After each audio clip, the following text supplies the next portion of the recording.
கடந்த 2023ஆம் ஆண்டு செப்டம்பர் மாதம் முதல் கலைஞர் மகளிர் உரிமை திட்டத்தை வெற்றிகரமாக செயல்படுத்திட்டு வரோம்.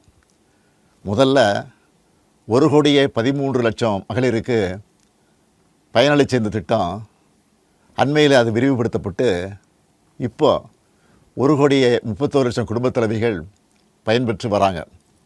இது வெறும் நிதி உதவி இல்லை, சமூகத்தில் பெண்கள் ஆற்றும் பங்களிப்பை அங்கீகரிப்பதற்காக கொடுக்கப்படுகிற உரிமை தொகை. இந்த உரிமை தொகையை மேம்படுத்தணும்னு நாம் செயல்பட்டு வந்தால் அதுக்கு எதிராக டெல்லியில் இருக்கக்கூடிய ஒரு கூட்டமும் தமிழ்நாட்டில் அவங்களுக்கு அடிமையாக இருக்கக்கூடிய இன்னொரு கூட்டமும் எதிர்வரும் சட்டமன்ற தேர்தலை காரணம் காட்டி அடுத்த 3 மாதத்துக்கு இந்த மகளிர் உரிமை தொகையை நிறுத்த சூழ்ச்சி செய்கிறதா தகவல் வருது. இது வச்சு நீதிமன்றத்தில் வழக்கு தொடரவும் சிலர் முயற்சி செய்வதாக செய்திகள் வருது.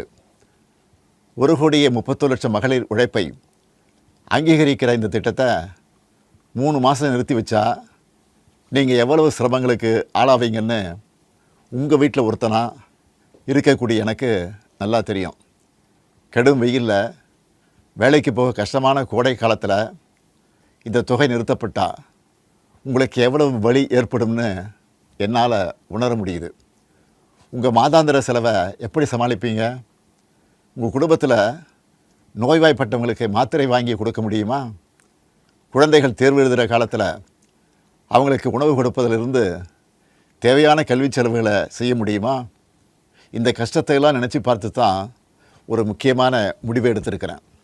அதன்படி இந்த பிப்ரவரி மாதம் மட்டும் இல்லாமல் அடுத்த 2 மாதம், அதாவது மார்ச் ஏப்ரலுக்கான உரிமை தொகை தவணைகளை சேர்த்து 3,000 ரூபாயும், கூடுதலாக கோடைக்கால செலவுகளை கருத்தில் கொண்டு மேலும் 2,000 ரூபாய் சிறப்பு தொகையும் சேர்த்து இந்த பிப்ரவரி மாதம் 5,000 ரூபாயை சிறப்பு மகளிர் உரிமை தொகையாக 1,31,00,000 பெண்களுக்கு வழங்க உத்தரவிட்டிருக்கிறேன்.